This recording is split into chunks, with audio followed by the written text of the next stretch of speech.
अस्सलाम वालेकुम dear students, first year physics new course chapter number 2 force and motion lecture number 21 numerical problems 1 to 5। इस chapter में हम exercise के पहले 5 न्यूमेरिकल्स डिस्कस करेंगे। क्वेश्चन नंबर 1 है the magnitude of cross and scalar products of two vectors are 4 square root 3 and 4 respectively. Find the angle between the vectors. फर्ज करें A और बी दो वेक्टर्स हैं। According to given condition magnitude of A vector cross B vector equals 4 square root 3 and magnitude of A vector dot B vector equals 4। This is magnitude of cross product and this is magnitude of dot product. अब हम जानते हैं ए vector dot B vector, इसका magnitude होता है ए B cos theta. इसको equation number 1 का नाम दिया। इसी तरह ए वेक्टर क्रॉस बी वेक्टर का मैग्नीट्यूड होता है ए बी साइन थीटा के इक्वल। इसको इक्वेशन नंबर 2 का नाम दिया। इन दोनों इक्वेशंस को डिवाइड करेंगे। डिवाइड करने पर ये बनेगा A vector cross B vector का magnitude divided by A vector dot B vector का magnitude equals A B sine theta divided by A B cos theta. यहाँ पर ए बी से ए बी कैंसिल हो जाएंगे। A vector cross B vector की value 4 square root 3 और A vector dot B vector की value 4 ये put करेंगे तो बनेगा 4 square root 3 divided by 4 equals, ऊपर है साइन थीटा और नीचे है कॉस थीटा। यहाँ पे 4 से 4 कैंसिल, साइन थीटा और कॉस थीटा ये टेन थीटा के इक्वल होता है।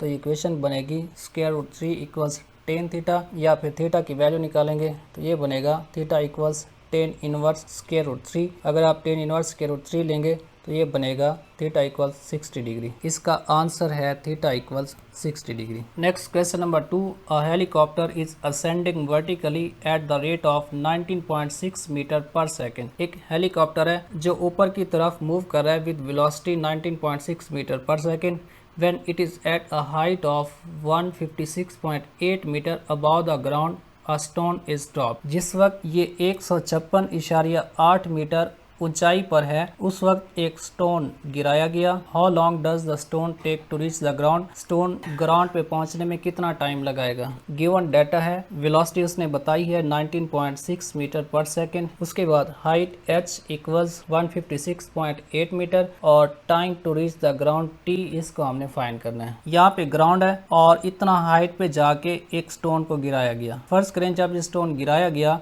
तो इस जगह पर एयर रेजिस्टेंस है जो इस स्टोन को अपोज करती है। इस एयर रेजिस्टेंस की वजह से ये स्टोन एक ड्रैग फोर्स फील करता है। Let the stone experiences a drag force due to air and gets terminal velocity. क्योंकि स्टोन एक टर्मिनल वेलोसिटी गेन कर लेता है जो एक कांस्टेंट वेलोसिटी है। इसकी वेलोसिटी के कांस्टेंट होने की वजह से हम फार्मूला यूज कर सकते हैं s इक्वल्स वी टी, या इसको लिख सकते हैं h इक्वल्स वी टी। यहाँ से t की वैल्यू चाहिए, v मल्टीप्लाई हो रहा है दूसरी साइड पे जाएगा तो डिवाइड हो जाएगा और ये इक्वेशन बनेगी t equals h divided by v। h की वैल्यू 156.8 मीटर और v की वैल्यू 19.6 मीटर पर सेकेंड। ये पुट करेंगे तो t बनेगा 156.8 डिवाइडेड बाय 19.6। इसको डिवाइड करेंगे तो t इक्वल आ जाएगा 8 second. Time required to reach the ground वो है 8 second. Next question number 3, if magnitude of A vector plus B vector equals magnitude of A vector minus B vector then prove that A vector and B vector are perpendicular to each other. ये दोनों एक दूसरे के साथ perpendicular हैं, इसको हमने prove करना है। गिवन डाटा है magnitude of A vector plus B vector equals magnitude of A vector minus B vector और दोनों के दरमियान एंगल को फाइंड करना है। इस इक्वेशन का स्क्वायर लेंगे दोनों तरफ तो ये बनेगा magnitude of A vector plus B vector whole square equals magnitude of A vector minus B vector whole square. एक फार्मूला है a plus b whole square equals a square plus b square plus 2ab। इसी तरह अगर यहाँ पे negative sign हो यानी a minus b whole square equal आ जाएगा a square plus b square minus 2ab। इस फार्मूला के अकॉर्डिंग ये इक्वेशन बनेगी a square plus b square plus 2a vector dot B vector equals a square plus b square minus 2a vector dot B vector. यहाँ पे a square plus का यहाँ पे a square ये दोनों कैंसिल हो जाएंगे। इसी तरह से इस बी स्क्वायर से ये बी स्क्वायर कैंसिल हो जाएंगे और ये बनेगा 2a vector dot B vector equals minus 2a vector dot B vector. ये टर्म माइनस की है, अगर दूसरी तरफ ले जाएंगे तो प्लस की हो जाएगी और ये बनेगा 2a vector dot B vector plus 2a vector dot B vector equals 0। दोनों को ऐड करेंगे तो ये बनेगा 4a vector dot B vector equals 0। यहाँ पे 4 मल्टीप्लाई हो रहा है, दूसरी तरफ जाएगा तो 0 पे डिवाइड होगा, ये 0 बन जाएगा और a vector dot B vector को एक्सपेंड करके लिखेंगे तो ये बनेगा A B cos theta equal 0। A B इस जगह पे मल्टीप्लाई हो रहा है, अगर इसको दूसरी तरफ ले जाएंगे तो डिवाइड होगा, 0 पे डिवाइड होगा तो 0 बन जाएगा और ये इक्वेशन बनेगी कॉस थीटा इक्वल 0 और यहाँ से थीटा की वैल्यू निकालेंगे तो थीटा बनेगा cos inverse 0। Cos inverse 0 90 degree होता है तो थीटा बन जाएगा 90 डिग्री। दो वेक्टर्स के दरमियान 90 डिग्री एंगल है तो हम कह सकते हैं the given vectors are perpendicular to each other. A body of mass capital M at rest, एक बॉडी है जिसका मास M रेस्ट पे है, एक्सप्लोड्स इनटू 3 पीसेस, ये 3 पीसेस में एक्सप्लोड होता है। 2 of which of mass m/4 each, जिनमें से 2 पीसेस हैं उन दोनों का हर एक का मास m/4 है। Are thrown off in perpendicular direction, ये दोनों पीसेस एक दूसरे के ऊपर परपेंडिकुलर मूव करते हैं with velocities 3 metre per second and 4 metre per second respectively. दोनों में से एक 3 मीटर पर सेकेंड से मूव करता है और दूसरा 4 मीटर पर सेकंड से मूव करता है। Find the velocity of third piece की वेलोसिटी को फाइंड करना है with which it will be flown away, जिससे ये बाहर मूव करेगा। गिवन डाटा, इनिशियल मास है कैपिटल M, जबकि 2 पीसेस का मास M1 और M2 ये m/4 के इक्वल है और मास ऑफ थर्ड पीस जिसको M3 लिखेंगे ये आएगा capital M। Total mass minus mass of first piece minus mass of second piece, इनको सॉल्व करेंगे तो ये बनेगा m/2। This is the mass of third piece. उसके बाद वेलोसिटी ऑफ M1, पहले पीस की वेलोसिटी है 3 मीटर पर second,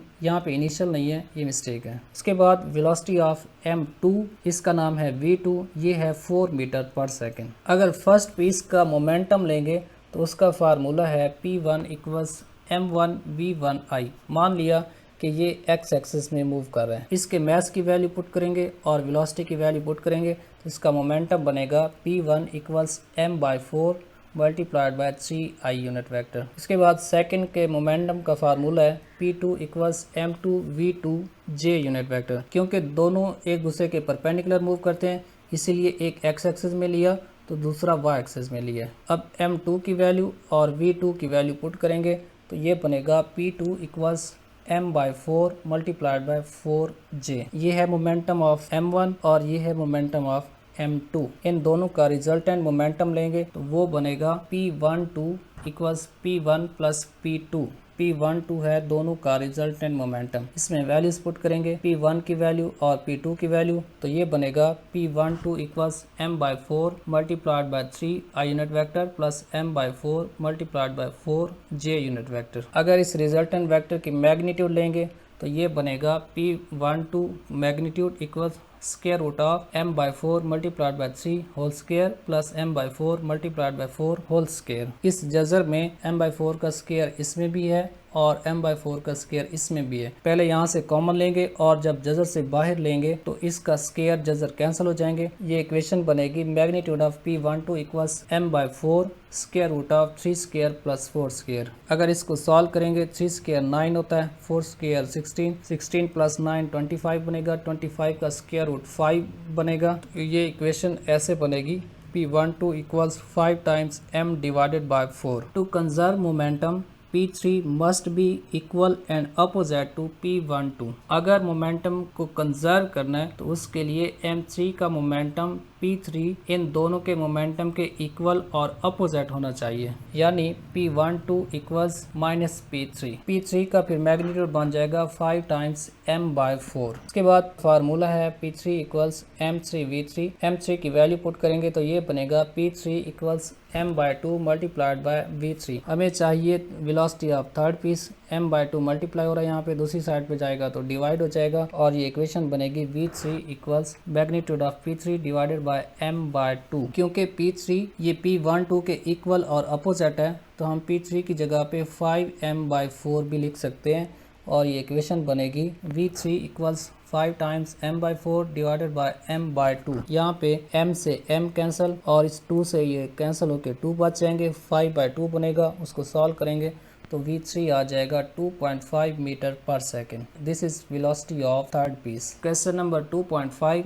a cricket ball is hit upward with velocity of 20 metre per second at angle of 45 degree with the ground. एक cricket ball है जिसको ground के साथ 45 डिग्री के एंगल पे अपवर्ड हिट किया गया। Find its time of flight. इसका टाइम ऑफ फ्लाइट फाइंड करना है, मैक्सिमम हाइट फाइंड करनी है, how far away it hits the ground, ये ग्राउंड पे कितना दूर जाके हिट करता है, मींस रेंज भी फाइंड करनी है। गिवन डाटा इनिशियल वेलोसिटी बताई है 20 मीटर पर सेकेंड और एंगल ऑफ प्रोजेक्शन भी बताया 45 डिग्री। टाइम ऑफ फ्लाइट को फाइंड करना है। टाइम ऑफ फ्लाइट का फार्मूला होता है t equals two v i sine theta divided by ji. We i की वैल्यू साइन के अंदर थीटा की वैल्यू और जी की वैल्यू पुट करेंगे तो ये बनेगा t equals 2 multiplied by 20 sine 45 divided by 9.8। इसको सॉल्व करेंगे तो t आ जाएगा 2.9 सेकेंड। इसका टाइम ऑफ फ्लाइट है 2.9 सेकेंड। दूसरा पॉइंट है मैक्सिमम हाइट h को फाइंड करना है। हाइट का फार्मूला होता है h equals V I square sine theta divided by 2g। V I square की वैल्यू पुट करेंगे, साइन में थीटा की वैल्यू पुट करेंगे और g की वैल्यू पुट करेंगे तो ये बनेगा 20 square sine 45 degree divided by 2 multiplied bye 9.8। अगर इसको सॉल्व करेंगे तो हाइट बनेगी 10.2 मीटर। उसके बाद सी पॉइंट है range of projectile. Range of projectile का फार्मूला है R equals V I square sine 2 theta divided by ji. We I square की वैल्यू पुट करेंगे, यहाँ पे थीटा की वैल्यू पुट करेंगे और जी पुट करेंगे तो ये बनेगा 20 square sine 2 times 45 degree divided by 9.8। इसको सॉल्व करेंगे तो रेंज बनेगा 40.8 मीटर। ये था हमारा आज का लेक्चर। नेक्स्ट लेक्चर 22 है जिसमें हम न्यूमेरिकल सॉल्व करेंगे 2.6 टू 2.9। द ग्रेविटी स्फीयर के प्लेटफॉर्म से हमने फर्स्ट ईयर क्लासेस का आगाज़ किया हुआ है। अगर आप हमारे प्लेटफॉर्म से लर्न करना चाहते हैं तो हमारी वेबसाइट का लिंक है thegravitysphere.com। आप यहाँ से इनरोल कर सकते हैं। हमारा व्हाट्सअप नंबर है, आप यहाँ से भी कॉन्टैक्ट कर सकते हैं। हमारे फेसबुक पेज को फॉलो कीजिएगा और द ग्रेविटी स्फीयर हमारा यूट्यूब चैनल है, आप इसको सब्सक्राइब कीजिएगा ताकि हमारे आने वाले तमाम लेक्चर्स आप तक पहुँचते रहें। Thank you. अल्लाह हाफिज़।